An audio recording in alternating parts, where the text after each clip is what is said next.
сархати хабарҳо. ҷамъоварии фитри рӯза дар масҷидҳо. мақомот мегӯянд барои ин дастури расмӣ надоданд. фаъолони тоҷик ба муҳоҷирони боздоштшуда ифтор доданд. боздошти нафаре ки мехост ба Туркия даҳҳо шиноснома интиқол диҳад.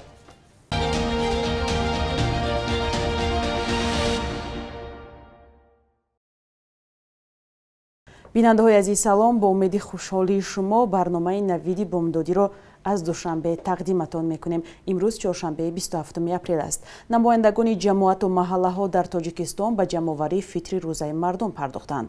онҳо мегӯянд рӯйхати оилаҳои камбизоат ва маъюбону ятимонро дар даст доранд ва фитри рӯзаро ба афроди ниёзманд мерасонанд. дар бархе аз масҷидҳо низ аз мардум даъват шудааст ки маблағи закоти худро ба мақомоти маҳаллӣ супоранд. аммо бархе сокинон бар инанд ки онҳо худ шахсони камбизоати макони зисташонро беҳтар мешиносанд ва аз дигар тариқ расонидани закоту фитри рӯзаро зарур намеҳисобанд.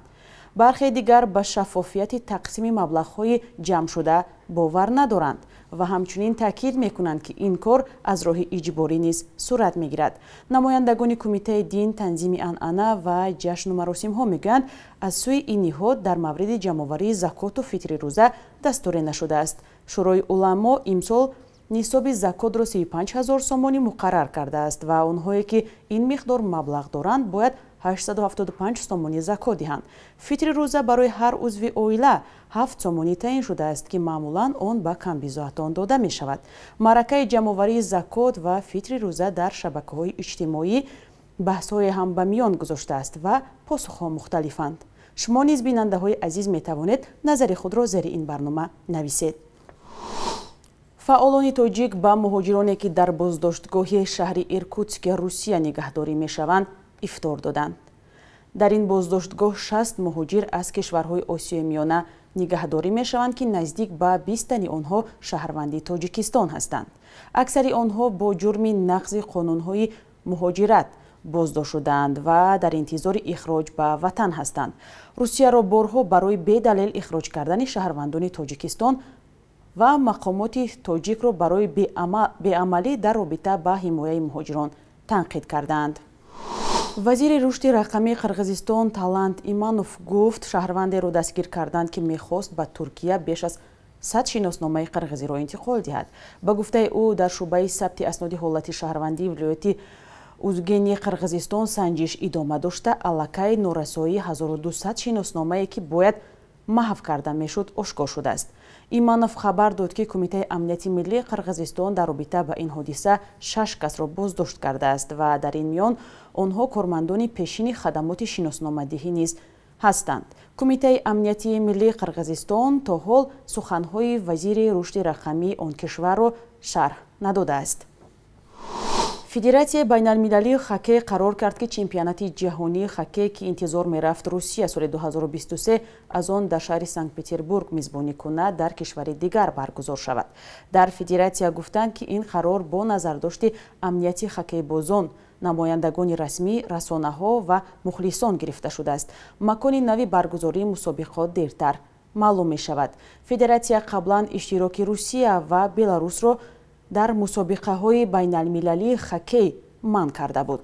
пештар низ Русия аз ҳаққи баргузор кардани чемпионати ҷаҳонии ҷавонон дар соли 2023 маҳрум шуда буд. муовини сардори раёсати вазорати мудофиаи Узбекистон дар умури тарбия ва идеология 25 апрел гуфт дар рӯзи 9 май баргузории паради низомӣ дар нақша намебошад. Маҳмадалиев афзуд ки дар он рӯз баргузории чорабиниҳои бахшида ба эҳтироми пиронсолон дар назар аст. намояндаи вазорати дифои Узбекистон изҳор дошт ки кишвараш 2 соли ахир паради низомӣ баргузор намекунад. ахиран Қирғизистон ва Қазоқистон низ эълон карданд ки дар рӯзи 9 майи соли равон паради низомӣ баргузор намекунанд. бинандаҳои азиз, ҳоло дар бораи як духтари 13 солаи тоҷик гузориш дорем ки бархе қолабҳоро шикаставу гӯштингир шудааст. Мадина сокини ноҳияи Восе аст ва ҳамкори мо Маҳмудҷон Раҳматзода дар бораи ӯ гузориш омода кардааст. ягон рақиби духтарӣ надошт, ҳозира надорад духтарӣ. падари Мадина Рустами 13 сола با افتخار این حرفها را میگوید و مدال‌های دخترش را نشان می‌دهد. 5 سال است که مدینه در مسابقات اشتراک کرده به پسران گوشتی میگیرد. در این مدت این دختر نورس توانسته است تا 50 مدال به دست آورد. از این 50 مدال 45 تای آن طلا و باقی مانده نقره و برنجی است. پدر هر مدال دخترش را در خانه استراحتی خود آویزان کرده است. سال 2017 بود رئیس نویاک در باغ مرکزی نویاک مسابقه گوشتین داد، بخشیده بر روز غلبه 70 سالگی غلبه بود. مدینه در اونجا 11 بچه کزر خیلی افتخار اومد رئیس داده شد، خیلی مکافات قیمت شد. مدینه در دهه کدوچی ناحیه واسه زندگی میکند. در خانه فرزند پنجم رستم قربانوف است. رستم برای دخترش همه شرایط را فراهم کرده است، ولی مادر مدینه در آغاز ضد گوشتینگیر شدن دخترش بوده است. اما مدینه با تشویق پدر و با راههای پنهانی از مادر برای تمرین گوشتی میرفته است. گاهی گوچه‌ای را سخت میکرد که نبرش جواب میگوی، ای با ویلک میبرش پیش ویلک پیاده و همین گریه کرده میرفت 4 کیلومتر هر روز پیاده میرفت.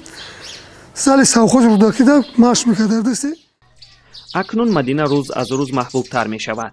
یک روز پیش هم جمشید شریفزاده رئیس واسه با مدینه واخوری تشکیل کرده است. حالا در دهه مدینه تالاری ورزشی نیست. رئیس با مدینه وعده داده است که برایش یک تالاری ورزشی می سازند.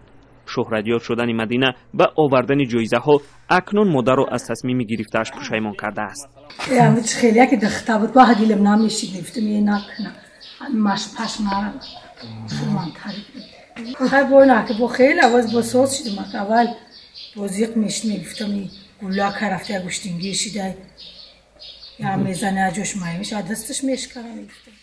بخش یک روزی تاریخ را که مهمترین تحولات تاریخی 27 اپریل را فرا میگیرد همکارم خیرامان بقازاده تقدیمتان میکند.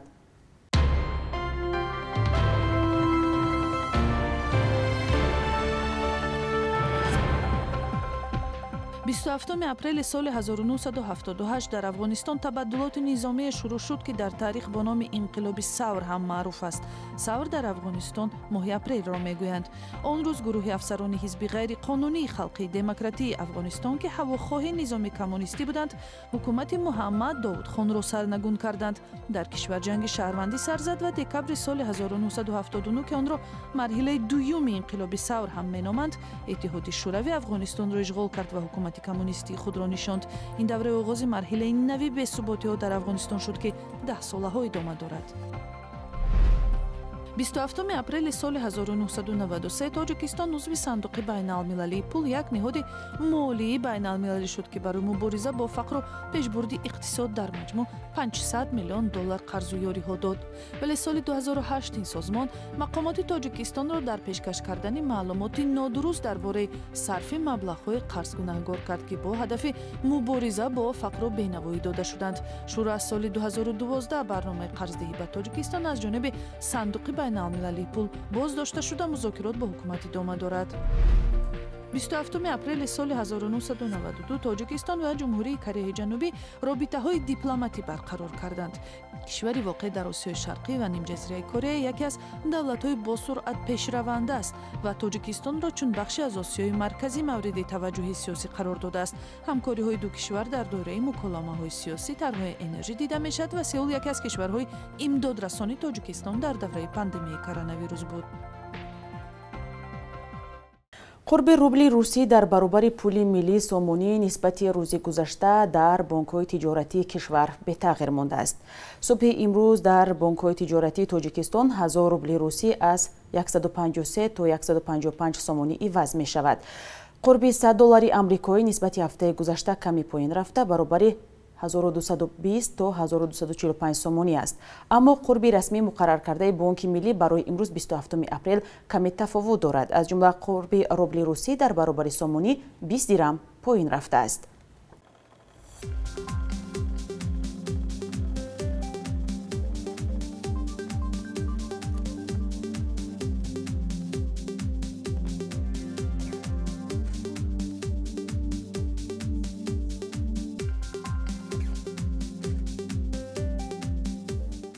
بیننده های عزیز، شما نوید بامدادی رو تماشا کردید. روزی خوب داشته باشید و مطلب های از این بیشتری ما رو дар вебсайти радиои озодӣ ва ҳам саҳифаҳои он дар шабакаҳои иҷтимоӣ пайгирӣ кунед.